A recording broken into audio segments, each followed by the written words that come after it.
look on the field, you can tell that I got a lot of water on this field right now. I'm slowly walking back to the cattle. I ended up getting sick yesterday. I got sick, but I feel a lot better this morning. But tonight there's like a 96% chance of it raining again. And then on Monday it's gonna rain again, is what the Weather Channel is saying, is that there's another like 90% chance of it raining again. And so when I look at my field right now, well, I can't bring in any more cattle, because if I brought in new cattle, I would have to drive back to the pen, to the working chute to unload them, and I wouldn't be able to do that because my truck would get stuck. And when the new cattle get here, I have to be able to work them comfortably, because I don't know if they're sick. I don't know if I need to do something the first day they're here, so I need to run them through the chute. And when I run them through the chute, if it's all muddy and nasty, I won't be able to get them through efficiently. And so this week I won't be able to bring in new cattle. Oh yeah, that first week that they're here, very, very important week. Got to check all their temperatures, got to give them all their vaccinations if they're sick, got to give them an anti-inflammatory and an antibiotic.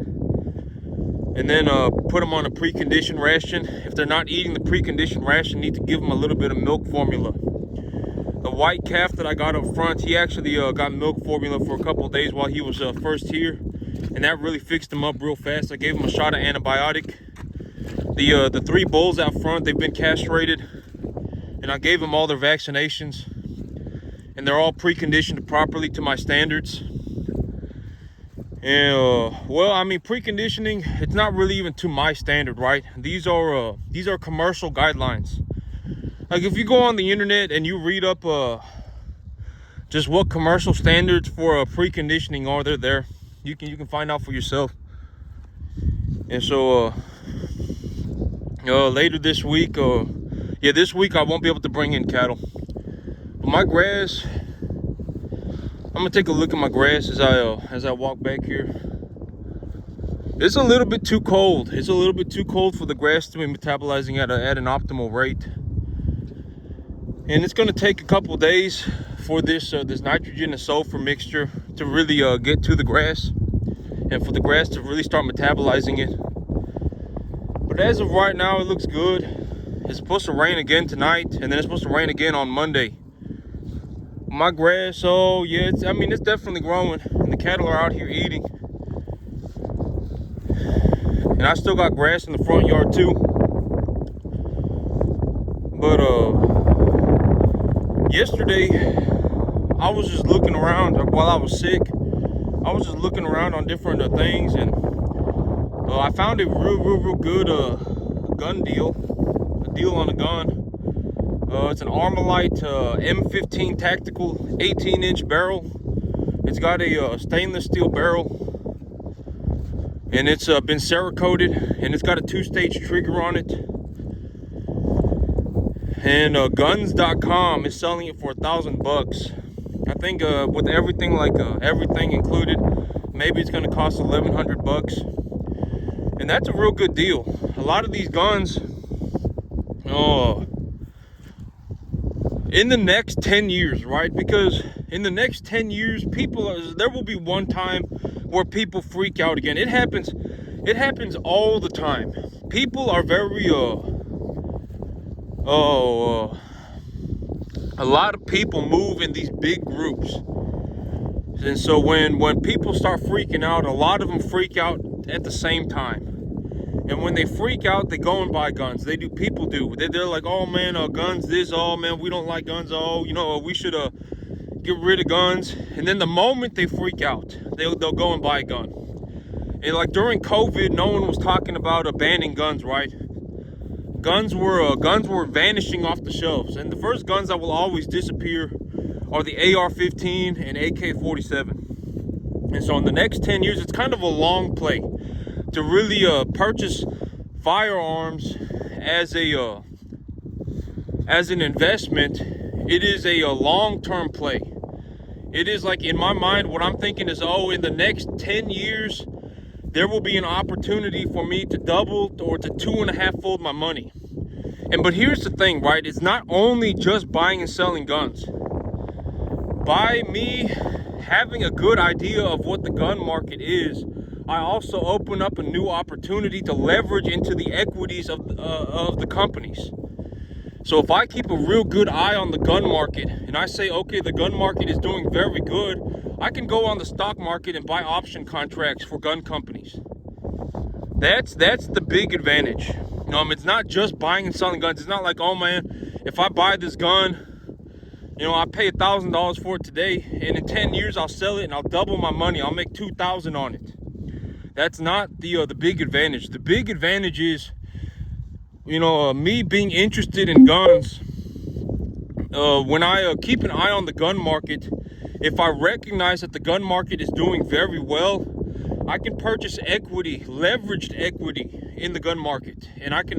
That is how I can actually make money. But right now, here in Texas, okay, so a lot of people, I don't think they know, and I'm pretty sure that this is in any state, or it is in any state from my understanding, but I'm not a lawyer. Don't take advice from me. Look it up for yourself. The upper receiver of an AR-15 is not something. It's the lower receiver. The lower receiver is what needs to be transferred. Like when I go to the gun store and they run my background check and they check my information and stuff like that, it's the lower receiver. So I can actually go and buy an upper receiver like I would buy anything else. An upper receiver, you don't need to have any paperwork. And so you can go and buy an upper receiver. And here in Texas, I'm not a lawyer. This is not legal advice. But here in Texas, if you have a concealed carry license, and if you're not sketchy, people will, you are legally, from my understanding, this is not legal advice. I am not telling anyone to do anything. And I'm not giving advice to anybody. You are legally, from my understanding, allowed to buy guns from other people without as long as you're not a felon. You're allowed to just buy a gun from another person. Like you don't have to call the government and ask them, is this guy's background correct? Or is this guy, you don't have to background check people. And if you have a concealed carry license, like me, I have a concealed carry license, which I don't need anymore. But I have a concealed carry license.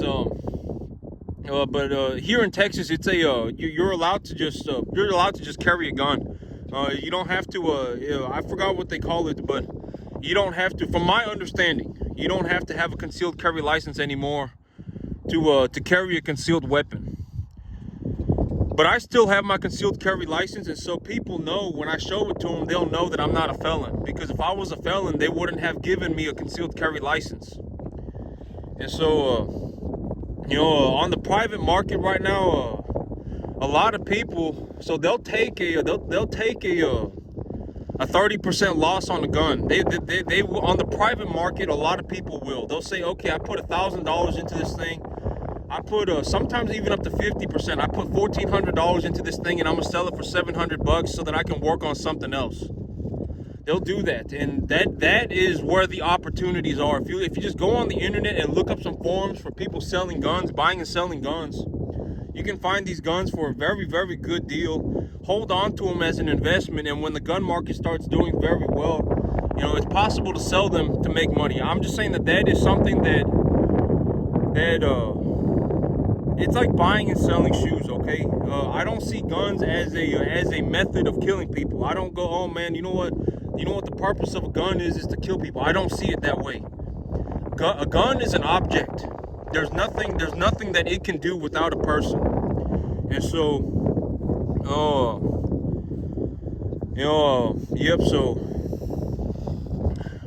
that ArmaLite is a very, very good deal. My grass in the back, it looks good. It looks good. I'm not in any sort of a rough situation here for the grass.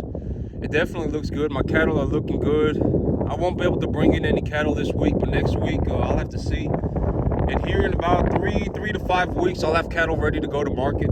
I can see them from here. That's a big girl over there. But I'll be taking them to market here in the next 3 to 5 weeks. I'll make my money on them. And Yep. But that ArmaLite on guns.com, it's an ArmaLite M15 tactical 18-inch. Guns like that, it's got a match grade 18-inch Cerakoted stainless steel barrel with a 2-stage trigger on it, and it's got a set of flip-up sights. I mean, yeah, but I guess everything counts, and it's it's got an ArmaLite. It's completely made by ArmaLite, the ArmaLite lower and the ArmaLite upper and everything, and so. Gun like that, when people freak out and they go to the gun store to buy a gun like that right now, it may be selling for $1,000, $1,100 take home. But when people freak out, you could probably get $2,000 for it. You could probably double your money. Honestly, you probably could. Because when people freak out, they'll legitimately be willing to pay anything. They won't care that it costs. They won't care that it costs $2,000, right? They won't care. I've seen it with my own eyes.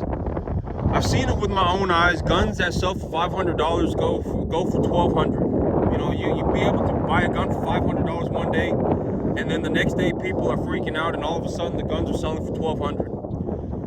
But I don't buy and sell guns as a way to. It's more to just keep me well informed of the equities market, in the gun market. Because if I see that there is a prime opportunity, like in my head, if I go, oh man, I should go and sell all of the guns that I have.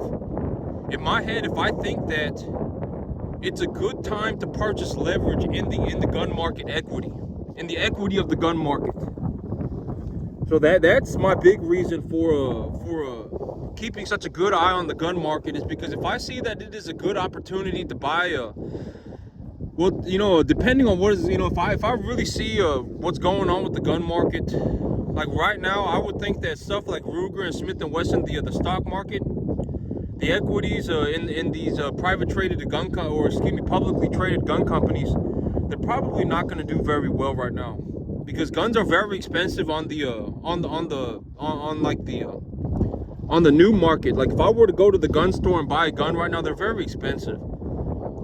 A lot of people, they're not willing to pay $450. They're not willing to pay $450, $500 for a new AR-15. They're not willing to pay $750 for a new AR-15. They're not willing to do that.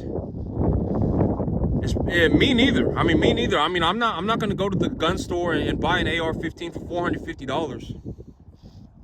That's just too much. It just costs too much money. But on the private market, like if I go on the internet and look up some forums to buy and sell guns there, the private market, they are the front runner of the markets. The private market, because the private market, the individuals will get to it faster than the companies do, and that's true for everything. It doesn't matter.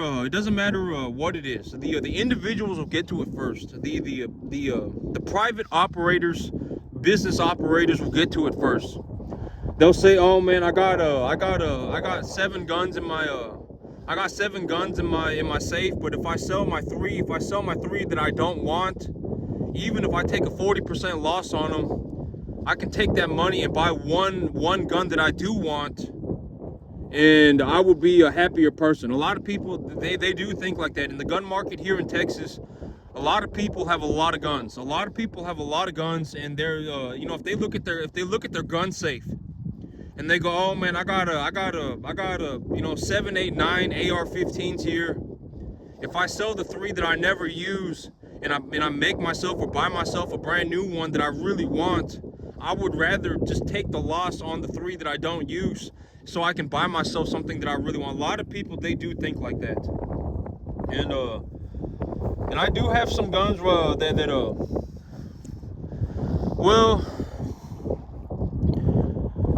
the thing about guns is that, okay, so if I have a gun, right? If I have a gun and I shoot it even 10 times, the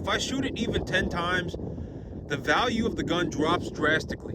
And so if I have a brand new in a box gun, it's good to just keep it brand new in a box and not touch it. And that would be the kind of gun that I sell if I see a grand opportunity to really, maybe. But I mean, at the end of the day, it's like, oh, how much money do I make, right? I make myself an extra, $5,000. I make myself an extra $5,000 in a year. But the thing is that if I really see a golden opportunity in the gun market, and I purchase leverage in the equities of the gun market, my options contracts, I may be able to put $500 into an option contract and make $5,000 on that $500. That is the big play. If I really were to try and make a big play, making money on selling and buying guns, the way that I would do it would be by doing that, by purchasing leverage in the gun market. So this is one of the animals that, yeah, she's the one who's scared of me. So this is gonna be one of the animals that go to market here in about 5 weeks. This is the one who's always bloating. She bloats and then she's okay, and then she bloats and then she's okay. But so I don't know exactly what's going on with her, but she's always okay. And you can see right now she's bloating a little bit as well. But if I ever look in my gun safe, this is something that I just do personally. I'm not giving financial advice to anybody. I'm not saying that this is a good idea, and you know, there are a lot of things to be considered. This is not a one-way ticket to financial freedom, you know. It's not like, oh my God, if I do this, if I just buy and sell guns on the stock market, I can make a lot of money and I'll never have to worry about money again. That's not what I'm saying. I'm just saying that this is one of the things that I personally do, and that I see an opportunity in, just because I know the market very well. I know the market very well. I enjoy watching the market.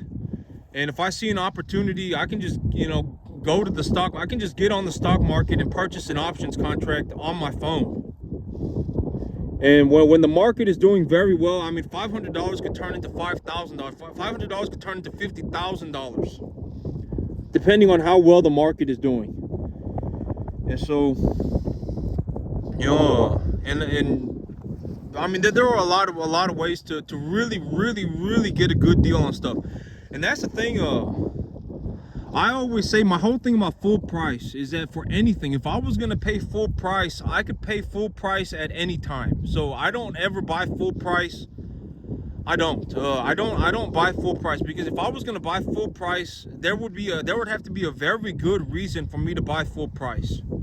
And I don't ever buy full price, because if I was gonna buy full price, I could buy at a full price at any time. And so I look for very good deals. Either if I'm going to utilize money, and I look for very good deals, under market deals. Like if a gun is worth $1,400 and I can buy it for $600, I'll buy it. Because if I buy that gun for $600, chances are, if I needed to, I could sell it again tomorrow and make my $600 back. And so that's the thing about a gun, is that it retains its value. Guns are very valuable. Guns are very valuable. They'll always have a value to them, and it doesn't matter what a person's opinion. Oh my God, you know, guns are these horrible things. They're not. People can be horrible. Guns are not. A gun will not just shoot itself and just start killing people. It won't. And so, you know, I mean, it's not the gun itself is not anything. It's just an object. And so like if I see an opportunity to buy a gun and it's brand new, and they offer a 30% discount on it, and it's brand new and it's being sold on the private market, I'll go buy it. If it's brand new in a box, and I'll just hold on to it brand new in a box, and then I'll sell it. If I need to, I'll sell it, or I'll just hold on to it forever. Like my 3-gun competition. My 3-gun competition ArmaLite M15, that gun, I'll just keep it in a box forever. I'll never shoot it. And I'll just keep it in a box forever, and I'll keep it as a collector's item. And when I want to sell it, or if I want to sell it ever, I'll sell it. If I see a good opportunity to make a lot of money on it, I'll sell it and double my money, or whatever. You know, I'll make $1,500 on it, and I'll just call it a day, or whatever, right? I mean, it don't matter. You know, but a gun will always be worth something.